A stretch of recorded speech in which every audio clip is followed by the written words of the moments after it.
Hi hello மக்களே, welcome back to my YouTube channel.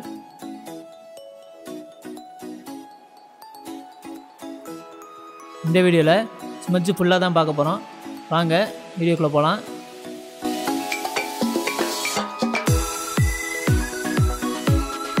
இப்போது இமேஜை ரெடி பண்ணியாச்சு.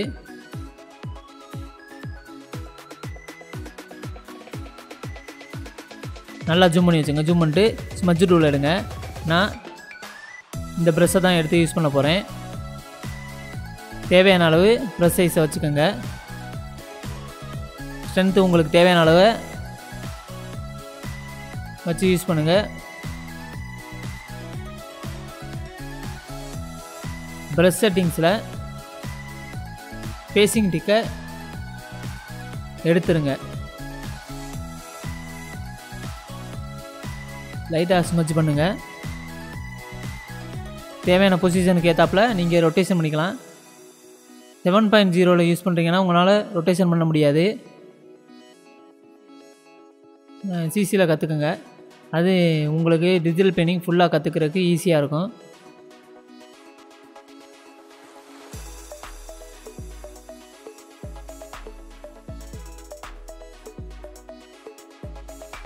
லைட்டிங் ஏரியாவில் தனியாகவும் கொஞ்சம் டார்க்காக இருக்க ஏரியா தனியாகவும் ஸ்மட்ஜ் பண்ணிக்கோங்க.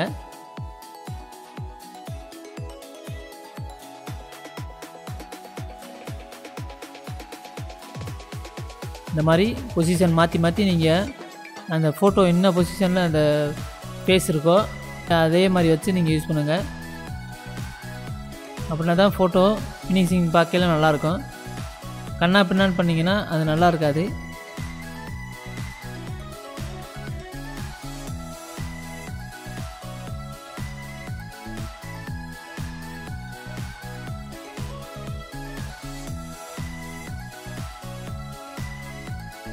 இந்த மாதிரி மூக்கு சைடு பண்ணும்போது ப்ரெஷ் சைஸை உங்களுக்கு தேவையான அளவு சின்ன பெருசு வச்சு யூஸ் பண்ணிக்கோங்க.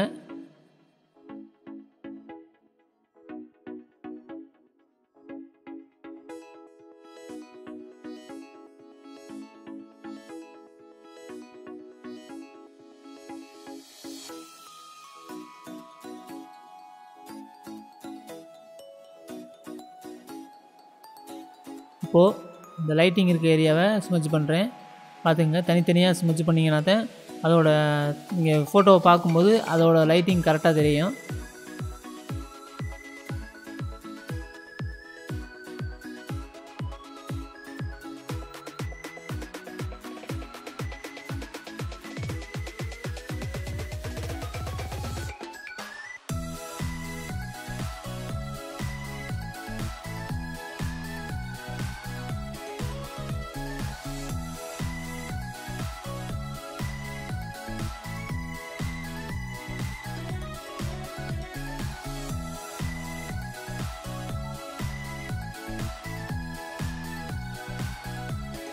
இந்த டார்க்காக இருக்க ஏரியா பாருங்கள், கண்ணுக்கிட்ட கரெக்டாக இந்த மாதிரி ஸ்மட்ஜ் பண்ணிக்கோங்க. அது வெளியில் வரும்போது தனியாக அடுத்து ஸ்மட்ஜ் பண்ணிக்கோங்க. அப்போ தான் அதுக்கு அந்த கண்ணோட லுக் உங்களுக்கு கிடைக்கும்.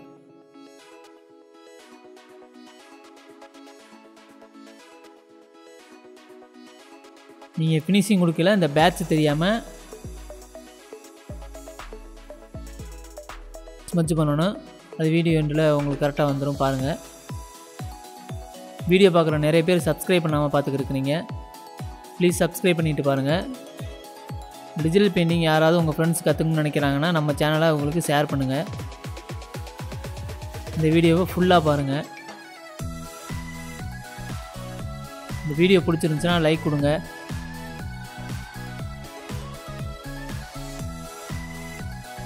டிஜிட்டல் பெயிண்டிங்கில் என்ன மாதிரியான வீடியோஸ் உங்களுக்கு தேவைப்படுது அப்படிங்கிறத கமெண்டில் சொன்னீங்கன்னா அதுக்கேற்றாப்புல வீடியோ மேக் பண்ண பார்க்குறேன். ஸ்மட்ஜ் பண்ணும்போது நீங்கள் அடிக்கடி ஃபோட்டோவை சின்னது பண்ணி பார்த்துக்குங்க. ஃபோட்டோவை ஜூம் அவுட் பண்ணி பாருங்கள். அப்போ தான் ஏதாவது மிஸ்டேக்ஸ் பண்ணும்போது நம்ம அதை சரி பண்ணிக்கலாம்.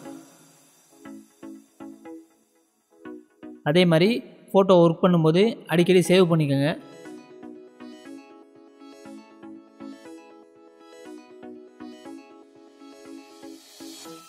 ஸ்ட்ரென்த்தும் உங்களுக்கு தேவையான இடத்துல நீங்கள் ஸ்ட்ரென்த்தையும் அட்ஜஸ்ட் பண்ணி வச்சுக்கோங்க.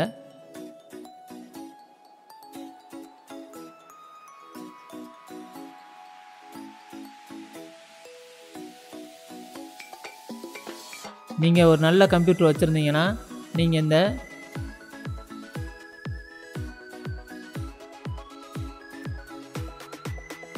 சாம்பிள் ஆல் லேயர்ஸை எனேபிள் பண்ணி வச்சுக்கலாம். ஏன் சொல்கிறோம்னா, இப்போ ஃபோட்டோ கட் பண்ணாமல் ஒர்க் பண்ணிக்கிருக்கேன். ஃபோட்டோ கட் பண்ணி ஒர்க் பண்ணிங்கன்னா எல்லாம் அந்த தனியாக ஒரு லேயர் போட்டு யூஸ் பண்ணும்போது நீங்கள் அந்த சாம்பிள் ஆல் லேயருங்கிறத டிக் பண்ணி வச்சுக்கணும். அப்படி வச்சா மட்டும்தான் உங்களால் ஸ்மட்ச் பண்ண முடியும்.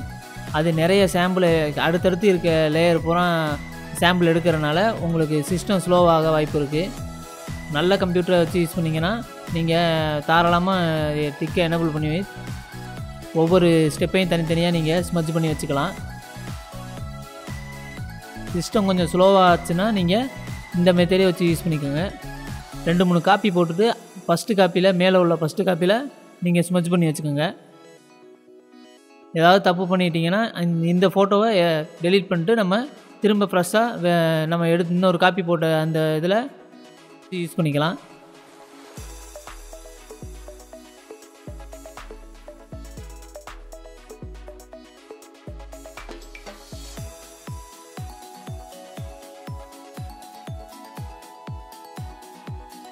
எல்லாமே சிசியில் உள்ள ப்ரஷ் தான். ப்ரஷ்ஷை பொறுத்து எதுவும் மாறுபாடு இருக்காது. நம்ம எந்த ப்ரஷ் வேணாலும் வச்சு யூஸ் பண்ணிக்கலாம். ஹேருக்கு ப்ரெஷ் கேட்குறீங்க. ஹேருக்கு எப்போதுமே நான் டிஃபால்ட்டாக இருக்க ஷார்ப்பான ப்ரெஷ் மட்டும் தான் எடுத்து யூஸ் பண்ணுவேன். நம்ம வேக்கமில் பண்ணும்போது நம்ம எந்த ப்ரெஷ் வேணாலும் யூஸ் பண்ணலாம். மவுஸில் பண்ணுறீங்கன்னா நீங்கள் ஷார்ப்பான இதில் ஸ்ட்ரோக் போட்டு நீங்கள் யூஸ் பண்ணுற மாதிரி இருக்கும். ஸ்ட்ரோக் போடாமல் நீங்கள் சும்மா வரைஞ்சிங்க மவுஸ் வச்சு ஆர்க் போட்டிங்கன்னா அது நல்லா இருக்காது. ஆர்க் நல்லா வரணும்னா உங்களுக்கு நீங்கள் ஸ்ட்ரோக் போட்டு தான் பென் டூல் வச்சு ஸ்ட்ரோக் போட்டிங்கன்னா ஹேர் இருக்க பொசிஷன்லேயே நீங்கள் ஸ்ட்ரோக் அழகாக வரைஞ்சிங்கன்னா அதே மாதிரி உங்களுக்கு அழகான ஹேர் கிடைக்கும். நீங்கள் தனியாக ப்ரெஷ் டவுன்லோட் பண்ணணுமோ இல்லை வாங்கணும் அவசியமே இல்லை. இந்த மாதிரி நீங்கள் டிக்கு எனேபிள் இருக்கான்னு பார்த்துக்கோங்க. ஸ்பேசிங் டிக் எனேபிள் இருந்துச்சுன்னா அதை ப்ரெஷ் செட்டிங்ஸில் போயிட்டு அந்த எனேபிள் டிக்கை எடுத்துருங்க. இப்போ பாருங்கள் ஓரளவுக்கு ஷைனிங் கிடைக்கும். இது எல்லா நேரத்துலையும் நீங்கள் யூஸ் பண்ண முடியாது. ஓரளவுக்கு இந்த கலரை கொஞ்சம் இழுத்து கொண்டாடணும் அப்படின்னா நீங்கள் அந்த ஸ்பேசிங் டிக்கை ஆன் பண்ணிக்கணும். இல்லை வேண்டாம் ஸ்மூத்தாக இருக்கணும்னா நீங்கள் அந்த டிக்கை எனேபிள் எடுத்துருங்க.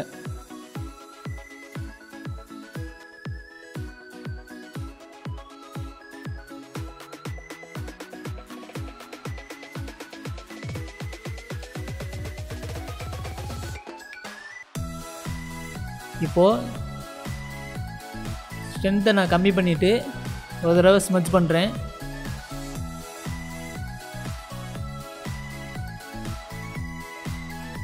அப்போது நம்ம லேயர் அந்த ஃபோட்டோ லேயரில் அந்த ஃபேஸ் ஆனது நல்ல ஷைனிங்காக கிடைக்கும்.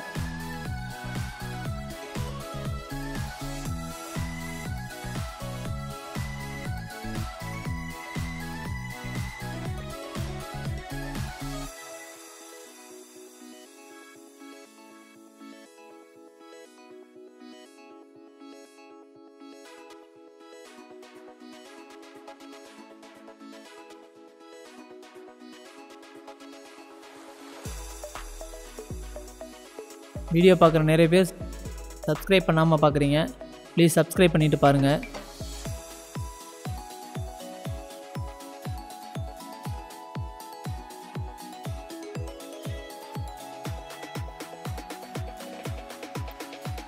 ஒவ்வொரு பார்ட்டாக வீடியோ மேக் பண்ண போகிறேன். அந்த வீடியோ நீங்கள் தொடர்ந்து பார்க்கணும்னா நம்ம சேனலை சப்ஸ்கிரைப் பண்ணி வச்சுக்கோங்க. ஐ பார்ட் தனியாக ஸ்மட்ச் பண்ண போகிறோம்.